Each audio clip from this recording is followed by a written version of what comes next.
Hey, it's Sonia, and welcome to the Smarta Podcast. Hey, it's Sonia, and welcome back to the podcast. Happy New Year, everyone. I know it just feels like we celebrated, but here we are. A brand new year, a fresh start, 365 blank pages waiting to be written. And let me tell you, this year is going to be big.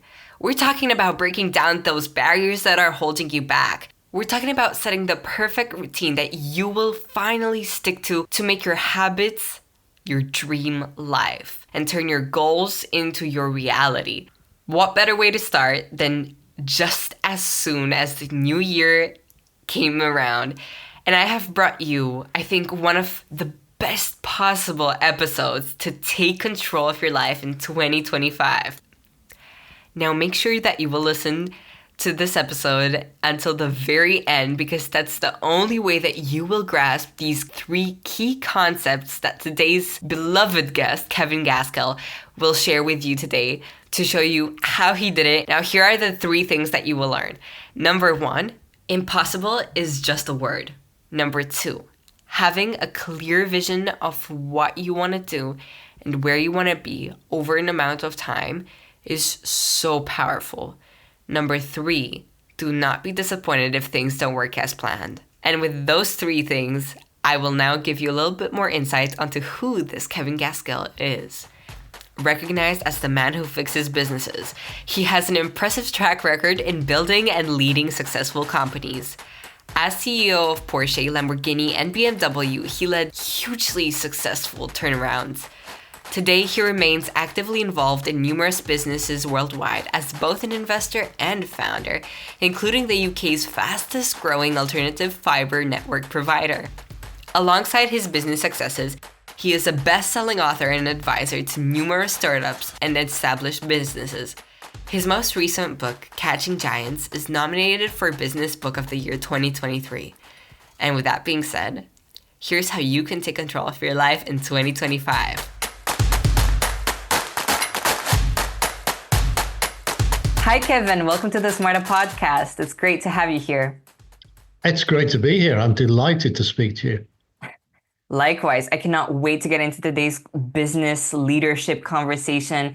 So here's where I want to take you first. If you can talk directly with the listener, what are three things they will learn if they take to heart all of the knowledge that you will share here today? Okay. So the first one is, impossible is just a word. People will tell you your whole life why things can't be done, and it's just their opinion. Impossible, it's not impossible, it's their opinion. Second is that you need to have a clear vision, a clear picture of what success looks like for you. What is it that you want to achieve?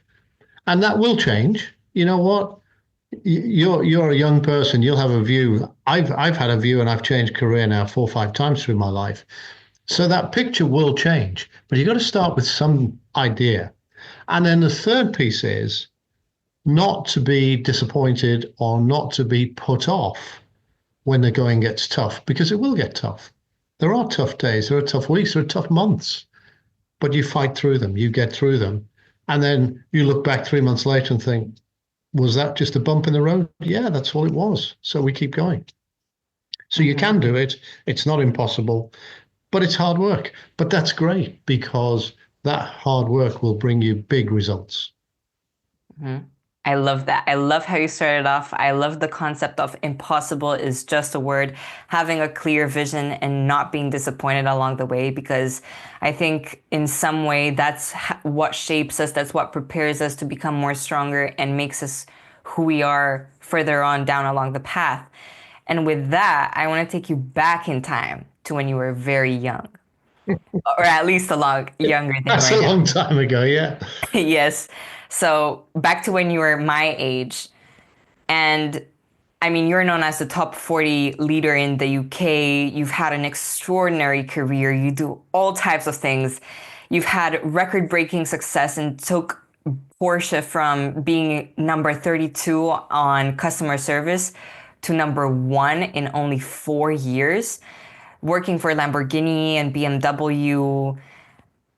So, thinking back to when you were my age, what is one thing that you would say to your 16-year-old self? I would say follow your dreams. Do not be afraid. Do not, people will tell you why it can't be done. You haven't got enough money, or you don't have the opportunity, or there isn't a school like that around here, or you'll never get into that sports team, or whatever it is. Find a way. Just keep pushing. Just keep pushing. You know, there's a great phrase that the unreasonable man makes the most progress. And that's true. Be unreasonable. Be demanding of other people in a friendly way. Never be aggressive, never be antagonistic, but don't be afraid to push people. Don't be afraid to ask those questions. And that's one of the things I would say. Always ask the question. Don't be afraid to speak to people. You know, it's very, a lot of people at your age would never have contacted me and said, "Can I speak to you?" 99 out of 100 people wouldn't have done that, but you did. And here we are. And I'm delighted you did, because one of my missions now is to give back to younger people and help them on their career. And I'm delighted to do this. So I say to people, don't be afraid. Pick the phone up, send somebody an email, ask the question, and you will get a positive response many times. Definitely. There was this quote that said, now linking onto what you said, that you should take challenges that are greater than you seem you're capable of. And I'm so amazed by following on this perspective, this initiative of how many things I can accomplish and how much more knowledge I can achieve and get. And it's really inspiring. And so I took you all the way to when you were young. Now falling onto that idea of following your dreams, back to present day, to when you wrote a book, two books, and I want to take you to particularly inspired leadership. Yeah. Where you highlight these valuable lessons from your career, but also walking together with your son from all the way to the North Pole to the South Pole. And you mentioned these three-part process of becoming and inspiring a leader. And just to paint this picture in the head for the listener, there's these three overlapping Venn diagrams that are commit, connect, create, and they intersect in the middle with inspire. I love Yeah. that. Yeah. Every inspiring leader is a dreamer first. Can you briefly explain what they mean, and if we as teenagers can extract these key ideas and how we can implement them in our daily lives? Sure. So the three areas that I speak about, because I've built many companies, I have 15, 16 businesses, and I've done the projects you've spoken about outside work, which walking to North Pole is like running a business. It's a big expedition. There's a lot of organization that goes into it. And so I approach that exactly the same way as I approach a business challenge. And I break it down to three pieces. The first is commit. Are we really committed to this thing? Or is it just a nice idea that we'll forget about next week? Or are we seriously committed to it? Because if you're going to be successful, you've got to be absolutely committed to achieving that goal. The second piece is connect. I can't do this on my own, whatever this is. There's hardly anything that you can achieve on your own. Somebody supports you somewhere. Somebody plays a part somewhere. Somebody gives you advice or gives you a leg up or gives you some coaching or gives you some money or whatever it takes. But that's connect. And that's about connecting other people with the plan. And you'll be amazed when you approach people how many will say, yeah, I can help you with that. Yeah, I can help you with that. So there's commit, there's connect. And the third piece is create. And I call that creating magic. And that is when we have a culture, when we have a team who share the same values, the same goals, who are respectful of each other, who recognize each other's strengths and weaknesses, and decide that we're going to work together to create something that's extraordinary. And when I build businesses, or when I run a project like an expedition, I talk about reaching the goal, but I don't talk about numbers. You know, when I build a business, I don't say, hey, can we get another 10 million pounds of profit?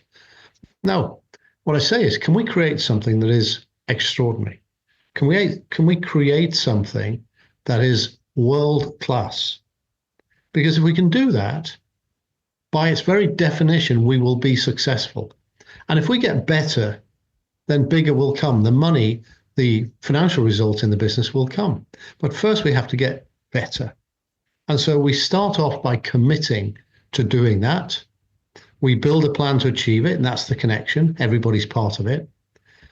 And then we create together a culture where innovation, agility, speed, resilience, trust, transparency, communication, these are all part of that culture of working together, and we work together. And when we can get all of those three elements in harmony, then the team is inspired. And inspiration, interesting English word, is different to motivation, which is another interesting English word. And people think you've got to motivate people. Motivation is usually short term. I can motivate you today. I send you £100 through the post, you're motivated. Great, that was exciting. But you forget about it by next week, and the week or month after, it's nothing, it's gone. But inspiration is when I can help you to create a feeling that you're part of something that's bigger than just this project, that you are going to go on and create something that is world-class, that is extraordinary. And that becomes part of the journey. The fun, the excitement of building that, that is inspiring. That's when you wake up in the morning and you want to go and do it.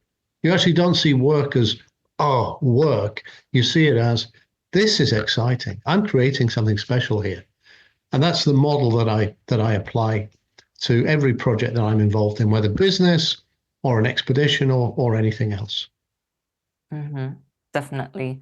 And you can also see how it can relate to all of these different categories, whether it's business related, work related, as you said, or just the everyday life.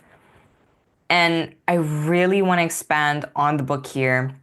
And there's this quote that says, why do I need to dare? Why do you need to dare to dream? Because the moment you take that first step, as you open your mind to what's possible, you realize that you're stepping into the unknown. And I just wanted to highlight that because and that's exciting. That's exciting. Mm-hmm.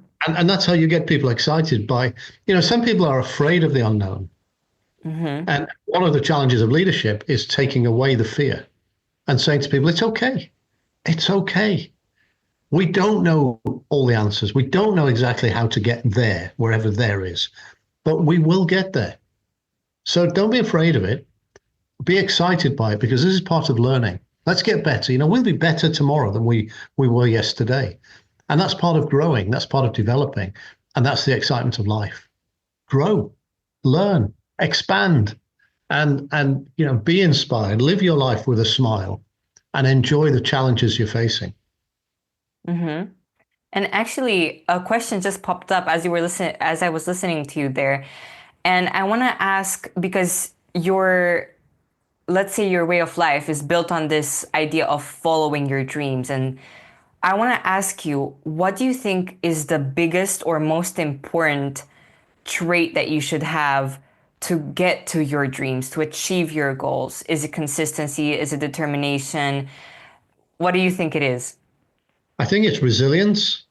I think it's the ability to get knocked back and then bounce up again and go again and get knocked back and go again.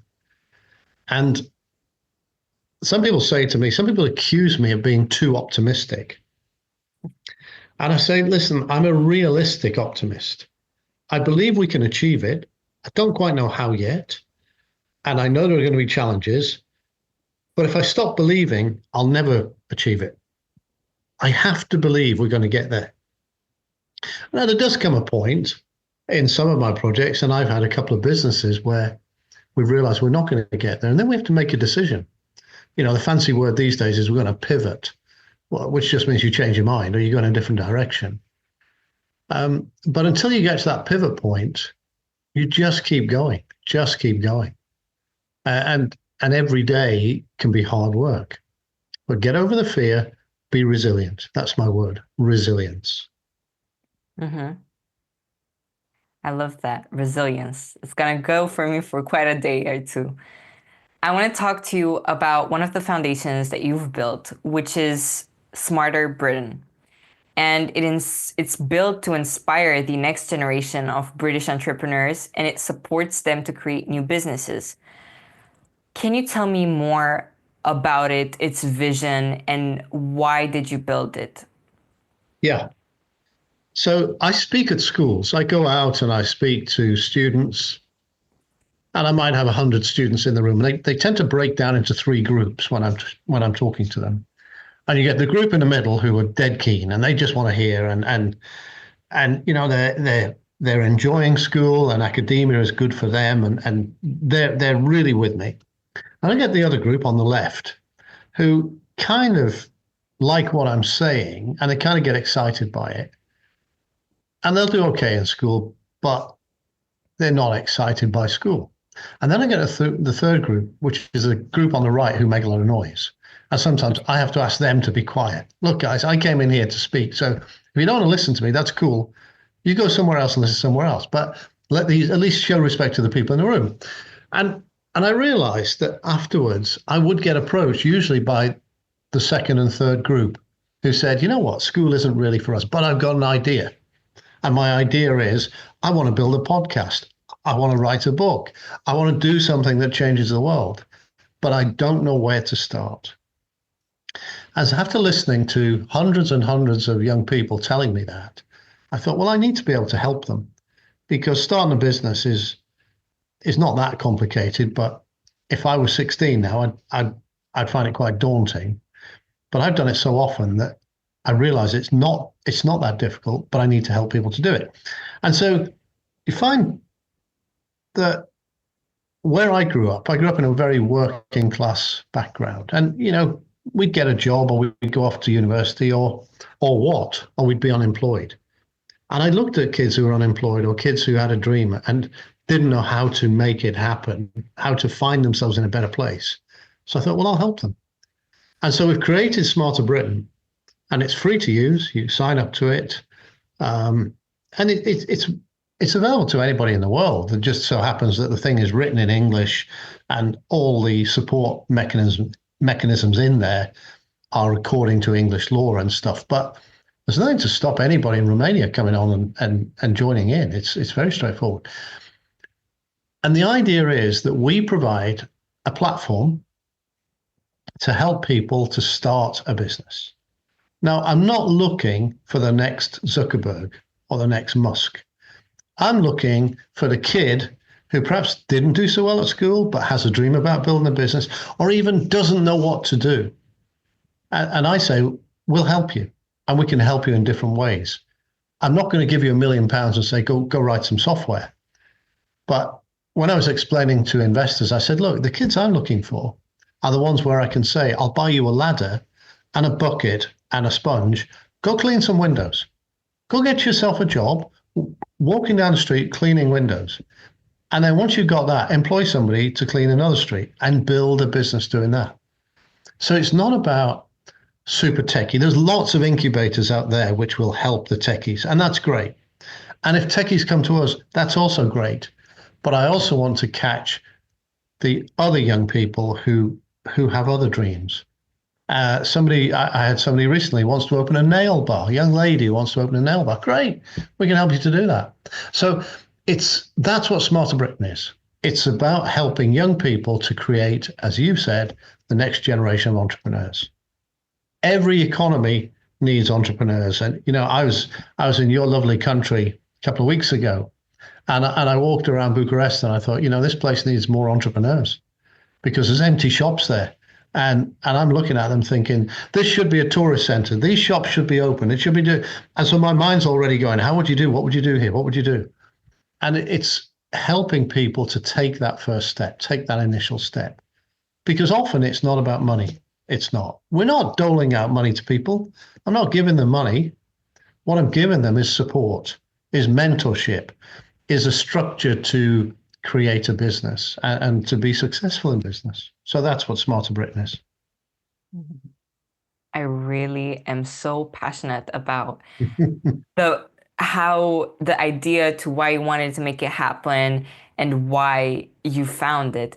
And I've got a burning question that came into mind and towards the next direction I want to take you. But just before that, I want to expand on this foundation, Smarter Britain, for a young entrepreneur listening right now. And the question that I want to ask you is, what's the first piece of advice you'd give them about turning their idea into a reality? It is to consider their idea properly. Don't even bother going on platforms and stuff. Go talk to some people. Would people pay you for the service or the product that you're planning to bring to market? Will people pay for that? Because if they won't, you don't have a business. So when you're thinking about creating a business idea, just be very honest. Go out and find people, ask people in the street, ask your parents, ask your friends, ask your relatives, ask anybody, would you pay for this? If I could give you this, would you pay? Would it be valuable to you? And if not, who would it be valuable to? Right, I'll go and speak to them. So before you go anywhere, you have to be clear that there is a market for your product. Because if there isn't, you don't have a business. And that's why I use the simple example of cleaning windows. In the UK, I don't know about Romania. In the UK, we have people who come and they knock on the door and they clean your windows. And that's it. And you pay them £10, whatever it is. And then they come again in 4 weeks and they do it again. It's a service. I mean, how much would I pay for somebody to come and wash my cars? Be great. It's an easy business. So that's what I'm saying to people. Don't look to build the next Facebook. You might do that, but start somewhere else and then move to that. I agree. And I think it's also the idea of curiosity. And I also really didn't think about just approaching the audience and asking them if they were willing to buy something like this. And I think it's where whatever type of product that you're willing to create or idea of a business that you have, if you're willing to go downtown, let's say in the sort of area of interest towards what you want to create, and ask people just like that, strangers, if they're willing to create, if they're willing to purchase it, I think is an approach not everybody would be willing to take. I want to move. And the danger is if they don't do that, the danger is that they spend time, effort, resource, money on creating a product. And then the market says, we don't want one of those. There's no market for that. So you may as well ask. And you know what? Sometimes it's heartbreaking because you're passionate about your product or service idea. And everybody you speak to says, no, I don't want it. No, I wouldn't pay for it. And so you have to be then strong enough to make the decision to either go anyway, I'm going to go anyway, because I think I'll find a market, or be brave enough to say, okay, that idea wasn't the one. So let's think again. And I know a businessman who's made hundreds of millions of pounds, hundreds of millions. And when I asked him how he started, he created a very big brand in the UK. And I asked him how he started, because he'd been a journalist. And he said, I went to America. He said, and I traveled around America and I looked at all the little ideas that were selling and things that were selling. And I took those ideas back to the UK and I asked people about each one of them. And then the ones that they said, oh, yeah, we'd pay for that. He said, I narrowed down to that. And then I narrowed down again. And then he created a business. And that business it's a magazine, or it was a magazine, it's online now. And it's called Auto Trader. And we look at it now and it's very, very straightforward. You go online, you advertise cars. That's great. But it didn't exist 40 years ago. And it did in America, so he just brought it over. So you don't have to reinvent the wheel here. What you have to do is recognize whether there's an opportunity in another market that hasn't yet come, in your case, yet come to Romania. Well, I'll bring it to Romania then. Let's try it. Let's see. And so, you know, it's about being very honest. So first, find an audience first. Find an audience first. And I agree, because you pour so much effort into something, you definitely will feel so satisfied at the end when it does happen, if it's worth it. And with this, I want to link your, let's say, secret or framework behind taking on such big challenges or obstacles, whether it was turning around Porsche or rowing across the Atlantic. I mean, these are all incredible challenges that you took on and succeeded in doing. So my question for you now is, how do you approach obstacles and what's your strategy for staying motivated, especially when it's super hard? Or because earlier on you explained the difference between motivation and inspired, determined rather, for it to be on long term. Yeah, I mean, look, I choose to do the things that inspire me. Mm-hmm. So today I'm chairman of 5 companies. Um, and they are my smallest company employs 4 people. My biggest company really employs about 700 people. And these are businesses that I've been involved in building over the past years. And before that, there were 5 more. And before that, there were 5 more. And the way I stay inspired is by getting excited about what we could do with this business. It's about seeing the super smart people in the companies and having fun watching them be successful. It's not for me to be successful, it's for them to be successful. And if they're successful, then by definition, the business is successful, so I'm successful. But the way I stay inspired is by forever thinking about the next opportunity, the next opportunity, the next opportunity. And, I've been doing this a long time. I've been a chief exec or a chairman now for 34 years. So I've been doing it a long time. But I still get up and I get excited. I still sit in this chair in my office here and I get excited about what we can do. And I have a new idea and another idea. And people around me go, oh, Kev, and we got enough to do. Yeah, we kind of have, but I only live once. I only live once. I was your age 5 minutes ago. It was 5 minutes ago and it's just gone. I mean, I can remember before I went to university. I remember it like it was yesterday. I remember my first day at university like it was yesterday.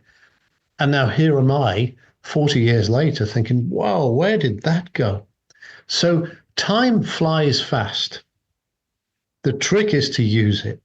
The trick is to make decisions. Mm-hmm. If you're going to make a decision, get on and make it. It doesn't get any easier by leaving it. All it does when you leave it is it keeps you awake at night. You think about it more. Make a decision, yes or no, left or right, whatever it is. And if you get it wrong, doesn't matter. Doesn't matter. Back up, change direction and go again. And as I've gone through my career, and I used to be afraid of making a mistake, and I made mistakes, of course I did. And then you realize it wasn't such a big deal, really.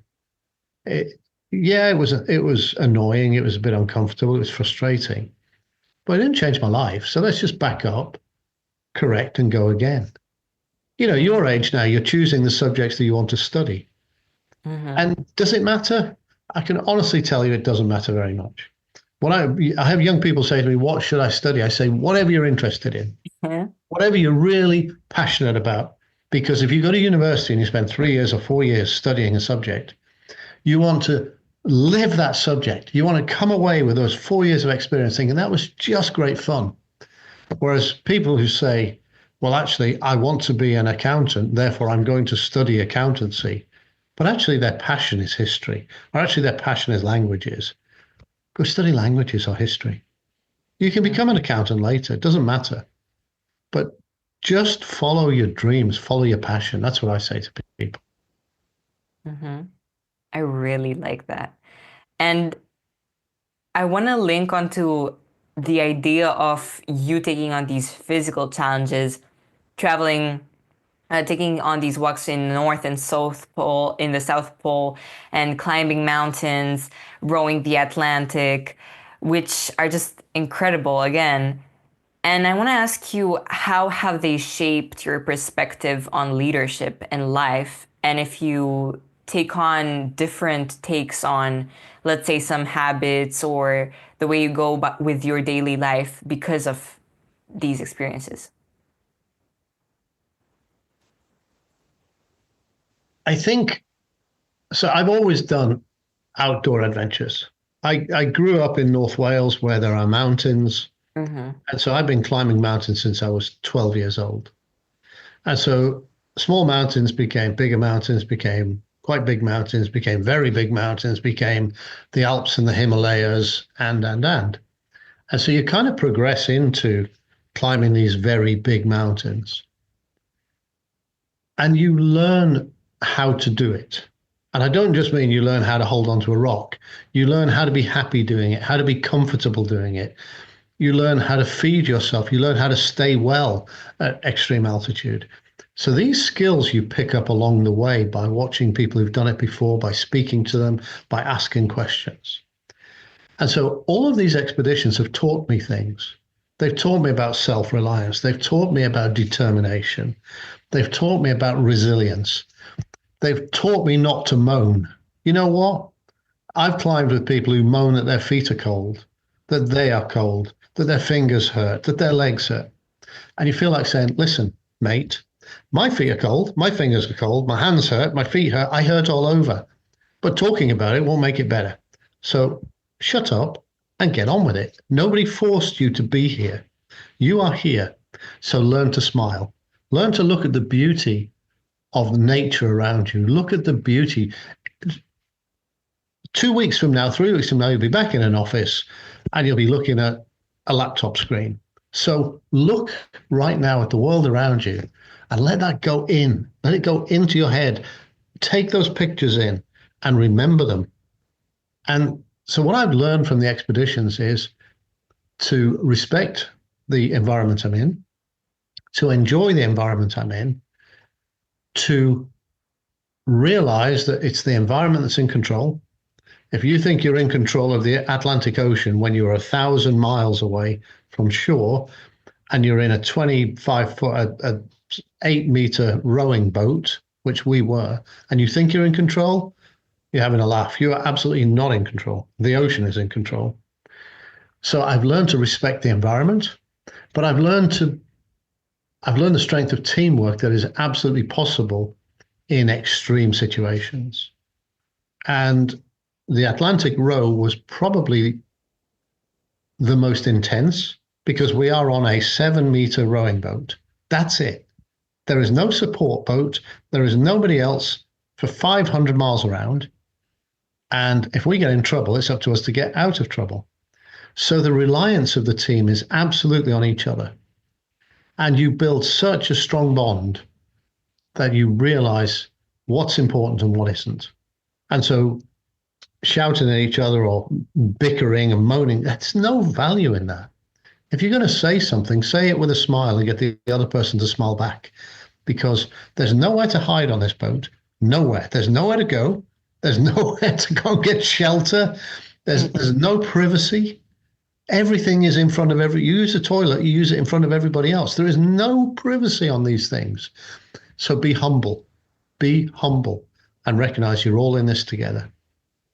And I've learned so much about teamwork, about prioritization. There's only so many things we can do to secure ourselves in that boat. We better make sure you do the right things. I've learned about trust, learned about open communication.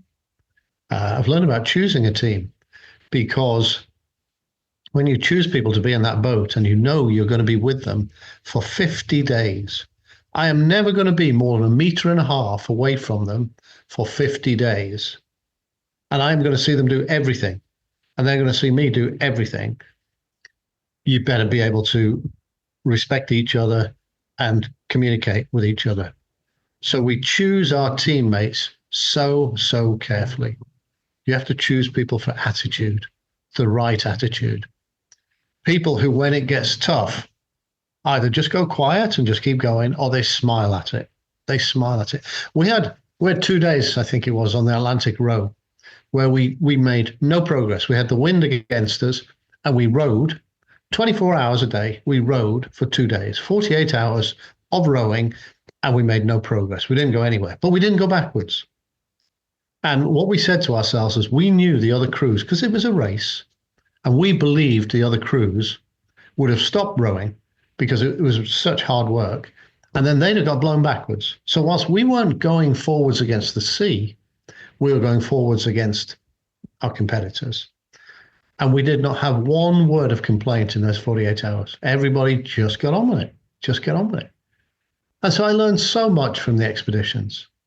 It is about choose who's in your team, have clear goals, have clear responsibilities, but most of all, trust people and trust yourself and be resilient. You will get through this. It hurts at the time. Man, every part of my body hurts, but we'll get through it. And then we'll laugh at it. We'll smile at it. It'll be great. And and in our case, we broke the world record, which was really exciting. I was very excited to do that. Mm-hmm. But that was our goal. And, you can't see it right now, but 5 meters away from me is my rowing boat. It's right there, just outside my office. And on June the 8th next year, we will start to row that boat across the Pacific. Wow. And we know what we're giving, we know what we're putting ourselves into. We know the environment. We know it's going to hurt. We know it's going to be painful. We know we're going to have to fight the ocean. We know all that, but we choose to do it. So complaining about it doesn't help. And when you build a business, you choose to do it. Choose to do it. So don't complain about it. See each challenge as an opportunity to learn. See each challenge as something for you to use your creativity to get past, for you to use your resilience to get past, for you to ask for help to get past. And if you do that, if you stay positive, then you're inspired and you'll inspire the people around you, and people will come with you on those journeys. Definitely. And choosing the right people to manage a team, to create the team, first of all, to prioritize your goals and do something and be able to accomplish something so inspiring is just fascinating, really. There's no words I can find right now to describe how I'm feeling as you really made me imagine the obstacles that you had to surpass to get to where you are, to achieve the word, which congratulations, to get the new world record. Best of luck with the June 8th rowing the Pacific Ocean, by the way. Best of luck, really. And I want to take you into all of the things that you've told me about and all of the new habits and things that you've learned to persevere through in these physical exercises to the business world. So Yeah. I watched an interview right before going on live here with you today about you talking through your challenging progress of moving from Porsche to BMW, from having a chauffeur to sitting inside an office, and how they handed you over this recommendation to say, hey, we looked over at what you did at Porsche. We thought this was a little bit rocky, and we want you to keep increasing our company's profits by 3% year on year. And you looked at it and you said, this is boring. This is boring, yeah. This is boring. And you turned that 3% that they wanted, steady increase, into an 80% profit and an operating profit of 500%, which Yeah, so I think is we crazy. increased. No, let's just be clear. We increased revenues by 80%, and we increased operating profit by 500%. That's what we actually did over 4 years. So instead of growing at 4% per annum, we grew at kind of 20% per annum. Kind of. Yeah, that's what we did. Talk to me about an exercise that you can put any one of your employees in the business world, as well as, let's say, your son, to do to help them improve what they do in this world, especially, and I want to link you on here through the Tech Go event that you had here in Bucharest in your time in Romania, about goals and how you can learn to prioritize. Yeah, so the truth is, if I asked anybody in a business, what do they do every day? What are they thinking about? What are they working on? And I say, write them down. They'll come up with 200 things. And then, particularly when the business is in a difficult situation, I'll say to them, which of those 200 things are really important? And I'll say, put them in order, rank them in order. And they do that. And then I say, draw a line halfway down, take the bottom half and throw them away. Stop doing them. And they say, what do you mean? I say, stop doing them. I'm like, no, just stop doing them. Just don't do them anymore. Right. What about, don't forget about them. Don't do them. And if anybody comes and asks you for it, then we'll look at it. But my bet is nobody will ask you for it. It's just something that gets done. Now take the top half. Now let's really examine those actions, those priorities. Let's reprioritize. Let's put them in the order of importance. And let's talk about it and understand. And then draw a line halfway down again, take the bottom half and put them on one side. Let's focus on those top priorities. And I usually find with a management team, it comes down to 8, 10, 12 priorities, real priorities. And I've said to them before we have this conversation, if I gave you all the resources in the world, what would you do to those 12 priorities? And they say, oh, well, we'd move into this market, we'd change our logistics, we'd rebrand, we'd do whatever it is. And then when we come to those 12 priorities, and I say, why haven't you done those 12? Well, the answer is we were too busy doing the other 188 things that we've already put on the side. And that's the reality of life. You know, if you really want to be successful at something, do that thing. Don't do everything else. We are terrible procrastinators, which is a posh English word for wasting time. This machine I'm speaking to you now, this laptop gets me into the internet. And I can go anywhere in the world. I can look at any map in the world. I can do so many exciting things with this laptop that if I'm not careful, I could actually sit here all day and do no work at all. But if I want to make progress, there are 12 things. And in my book here, I have my 12 things.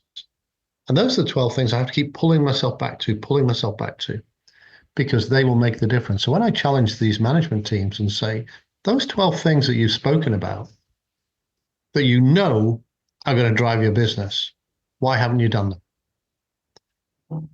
And they can't say, well, it's because we need more money, or it's because this. Because actually, when you look at it, it's not about money. It is about focus. It's about prioritization. And it's about having a plan. And many companies think they will be successful because, oh, we don't have a plan, but we will do anything. We'll have a go at anything. That doesn't work. That does not work. You do everything and nothing. And I have a business at the moment that's doing really very well, but it's grown so quickly they don't have a plan anymore. We have to sit down and replan. We have to stop and replan, because now everybody in the business has got their own fresh ideas of where we want to go. And if we're not careful, it's like a mushroom cloud. It just goes everywhere. So we have to pull it back to those priorities again. And so that prioritization is critical. And that's how I do it. We sit in a room and we talk about it.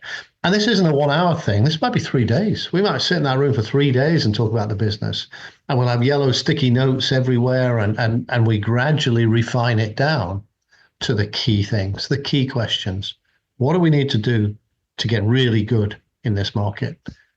And you have to do that every 500 days, every 2 years. If you don't do that, you'll get off track. So we keep bringing it back, because the world changes, you know. In the last 12 months, in the business world, everyone's spoken about AI. Suddenly AI is everywhere. And that's given us whole new breadth of capability. We can do so much more with AI. Well, we weren't talking about it 2 years ago. So when we did our plan 2 years ago, we didn't talk about it, and now we are. So we do have to rethink and re-examine how we can do certain things and use the latest tools.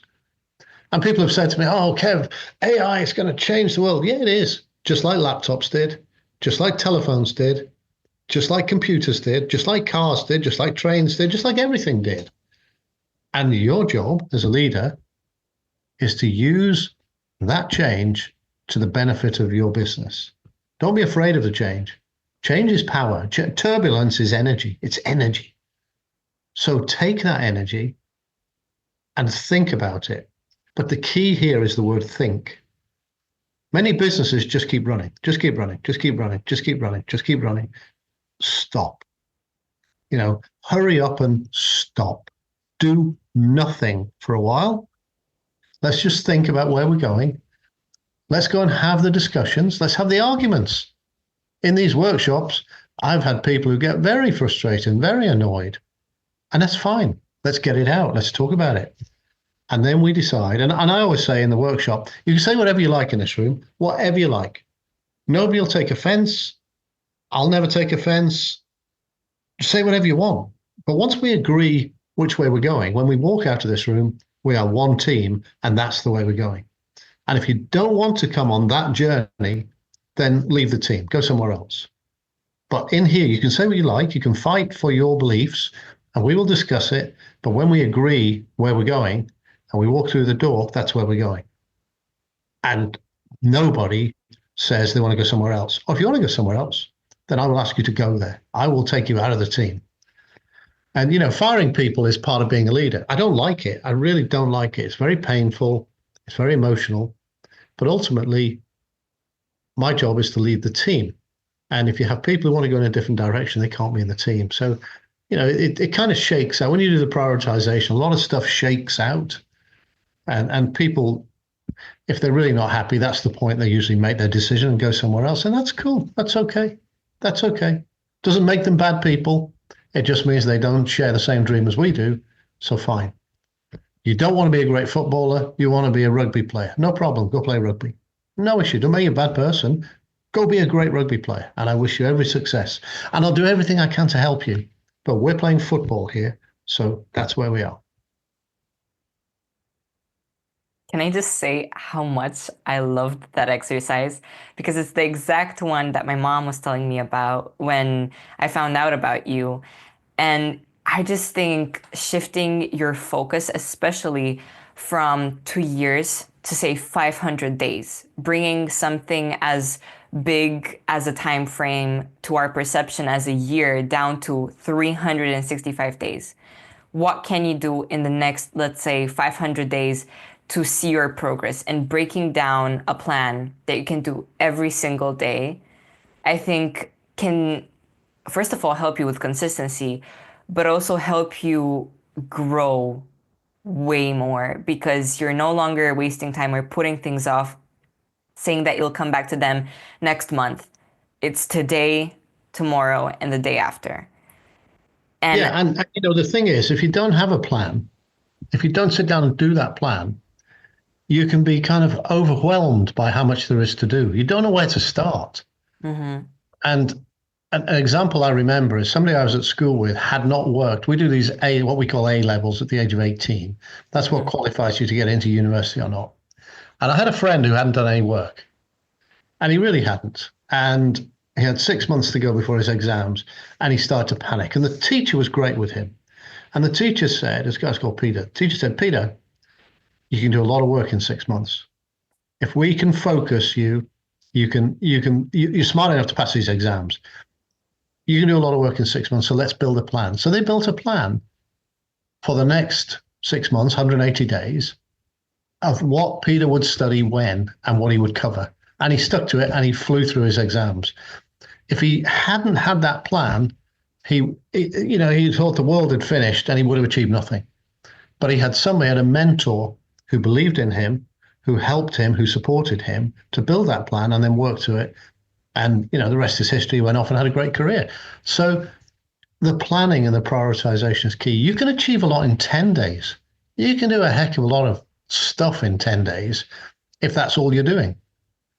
But, we all have phones and we have laptops and we have WhatsApp and I get frustrated. People send me messages by WhatsApp, by TikTok, by Instagram, by email, by. And they say, didn't you see my message? No, I didn't. Why didn't you see my message? Because I didn't look. I don't look. If you want to contact me. But if you want a business conversation with me, email. That's all I look at. Email. It's not because I'm an old fuddy-duddy, but it's because if everything is split across all those social platforms, I can't focus on it. I need to bring it together, prioritize it, and deal with it. And then you'll get an answer like you. You come to me by email, you'll get an answer. And here we are following through. But if you'd sent me a note on TikTok, chances are we would not be having this conversation. Mm-hmm. So, it's about, it is about being organized. A big part of success is about being organized. It doesn't just happen. Some people get lucky. They win the lottery. They're lucky. And they win a business lottery. They're lucky.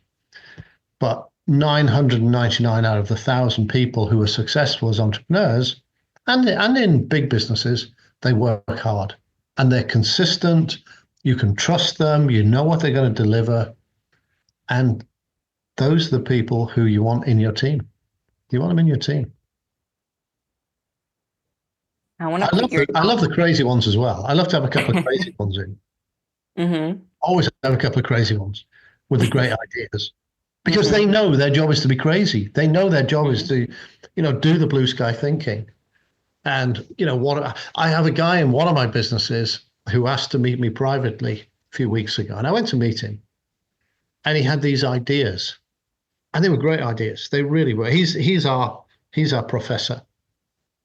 And I said to him, why don't you speak those up in business? He said, well, I don't think anyone will listen to me. I said, no, you have to. You absolutely have to. You don't need to take me on one side and talk to me. You have to bring that into business because we need other people to hear these ideas. We need other people to get excited by these ideas. So you always need the crazy ones as well. Mm-hmm. But then to deliver it, if I gave it to him to deliver, it would never get delivered. Never. Mm-hmm. But he'll bring the idea and then we'll deliver it. So passion, but organization. Mm-hmm. I really want to put your knowledge on the pedestal here. And I want to make you think back because I've recently thought of this question. Podcast guest suggested it to me, and it has been a game changer for both the listener, myself, and I think you as a guest reflecting in general. And it's this. What are the 2 books that changed your life? Yeah. If I picked this camera up and showed you my office, I have about 300, 400 books in here. And that's after I've given away 300 or 400 books. So I just devour books. And now I have 100 on my phone that I listen to in my car when I'm driving. So I love books. So coming down to 2. So there's 2 that spring to mind. One is What They Don't Teach You. And these are old books now. They've been around a long time. What They Don't Teach You at Harvard. And that's by a guy called Mark McCormack. And then the other one, I'm looking for it. It's here somewhere, is called The Best Darn Ship in the Navy. And that's Michael. It's not Abramovich. I can't think of the guy's name. Abrasheen, starts with an A. Michael something. And he talks about taking a ship in the US Navy that he was given command of. And they were the worst ship in the Navy in every dimension. And through leadership, he got them to be the best ship in the Navy. And it's just a great set of principles and skills that he applies. And he talks about it. And he's a speaker now. But I can send it to you by email. You can put a link on the podcast afterwards. But both of those are by very experienced leaders. Mm-hmm. And they're talking about the things that make the difference. They're talking about the things that actually make the difference. So they're great books. And I read them again and again. I've read each one probably 5 times. But I still learn stuff from it. I had to buy a new copy of the Mark McCormack one because I'd written so much on the old one, written that I had to buy a new one.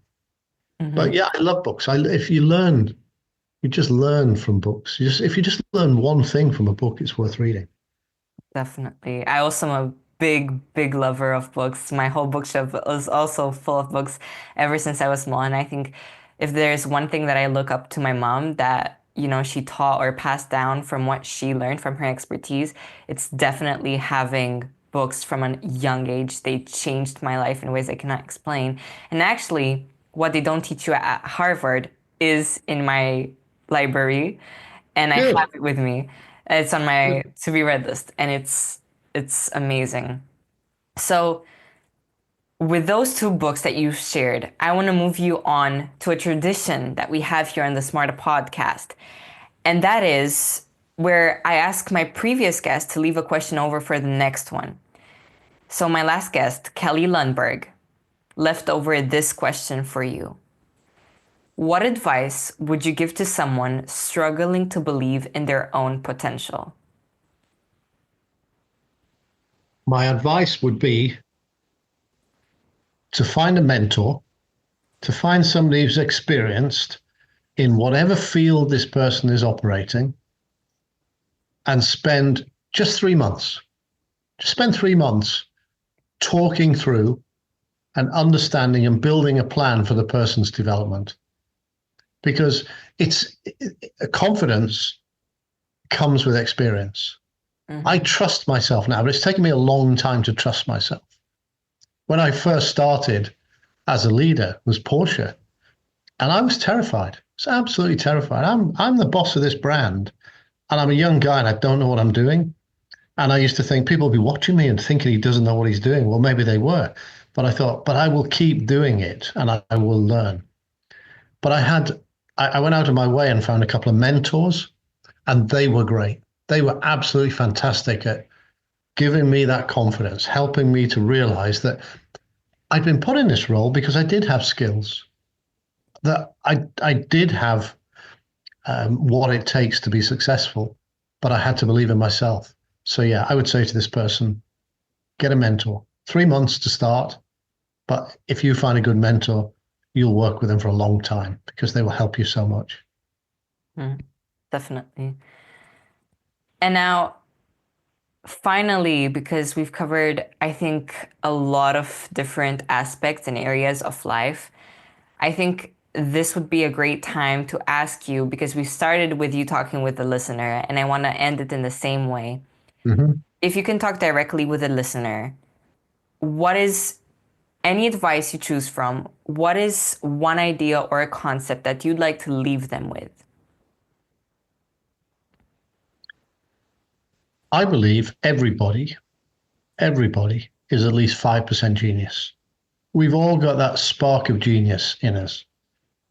And what's critically important is that we never lose it, that we don't get constrained by other people's negativity or the limitations that other people say. You know, most limitations in this world, people put on themselves. So don't put it on yourself. Take your spark of genius and use it to drive change. Drive your career, drive your ambition, drive change. Don't be afraid to drive change. Don't be afraid to say impossible is just a word. Don't let anybody ever stop you. Just keep going. If you believe in it, do it. I love that. If you believe in it, do it. Thank you so much for being on the Smarter podcast, Kevin. Best of luck in all with all the future, and especially this June for the Pacific Rowing event that you've got going on. It's been an absolute pleasure sharing and finding out about your life journey, your life knowledge, and everything that you've learned throughout your career. It's been amazing talking with you. Thank you very much for the invitation. It's been an absolute pleasure to talk to you too.